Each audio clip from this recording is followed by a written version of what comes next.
شروع اللہ کا نام لے کر جو بڑا مہربان نہایت رحم والا ہے۔ کیا تم خیال کرتے ہو کہ غار اور لوح والے ہماری نشانیوں میں سے عجیب تھے؟ جب وہ نوجوان غار میں جا رہے تو کہنے لگے کہ اے ہمارے پروردگار، ہم پر اپنے ہاں سے رحمت نازل فرما اور ہمارے کام میں درستی کے سامان مہیا کر۔ تو ہم نے غار میں کئی سال تک ان کے کانوں پر نیند کا پردہ ڈالے رکھا، یعنی ان کو سلائے رکھا۔ پھر ان کو جگہ اٹھایا تاکہ معلوم کریں کہ جتنی مدت وہ غار میں رہے دونوں جماعتوں میں سے اس کی مقدار کس کو خوب یاد ہے۔ ہم ان کے حالات تم سے صحیح صحیح بیان کرتے ہیں۔ وہ کئی نوجوان تھے جو اپنے پروردگار پر ایمان لائے تھے، اور ہم نے ان کو اور زیادہ ہدایت دی تھی اور ان کے دلوں کو مربوط یعنی مضبوط کر دیا۔ جب وہ اٹھ کھڑے ہوئے تو کہنے لگے کہ ہمارا پروردگار آسمانوں اور زمین کا مالک ہے، ہم اس کے سوا کسی کو معبود سمجھ کر نہ پکاریں گے۔ اگر ایسا کیا تو اس وقت ہم نے بے عقلی کی بات کی۔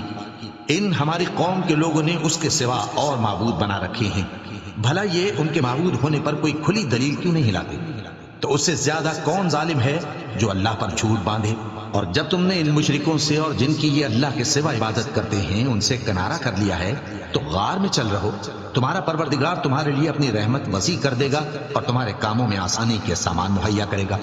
اور جب سورج نکلے تو تم دیکھو کہ دھوپ ان کے غار سے داہنی طرف سمٹ جائے، اور جب غروب ہو تو ان سے بائیں طرف کترا جائے، اور وہ اس غار کے کشادہ حصے میں تھے۔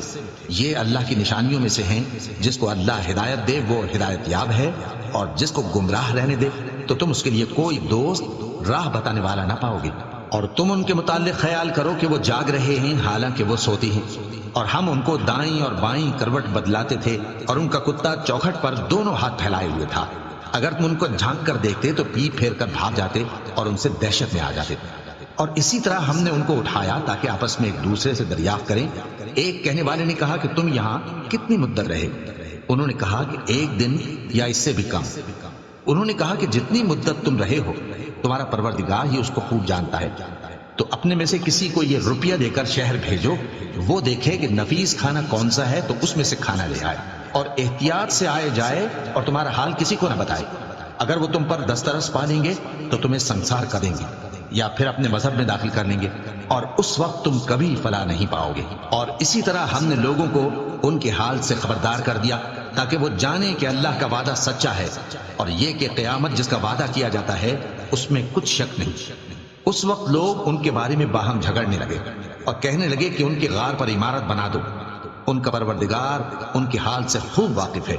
جو لوگ ان کے معاملے میں غلبہ رکھتے تھے وہ کہنے لگے کہ ہم ان کے غار پر مسجد بنائیں گے۔ بعض لوگ اٹکل پچو کہیں گے کہ وہ 3 تھے اور چوتھا ان کا کتا تھا، اور بعض کہیں گے کہ وہ 5 تھے اور چھٹا ان کا کتا تھا، اور بعض کہیں گے کہ وہ 7 تھے اور 8واں ان کا کتا تھا۔ کہہ دو کہ میرا پروردگار ہی ان کے شمار سے خوب واقف ہے، ان کو جانتے بھی ہیں تو تھوڑے ہی لوگ جانتے ہیں۔ تو تم ان کے معاملے میں بحث نہ کرنا مگر سرسری سی بحث، اور نہ ان کے بارے میں ان میں سے کسی سے کچھ دریافت ہی کرنا، اور کسی کام کی نسبت نہ کہنا کہ میں اسے کل کر دوں گا، مگر انشاءاللہ کہہ کر، یعنی اگر اللہ چاہے تو کر دوں گا۔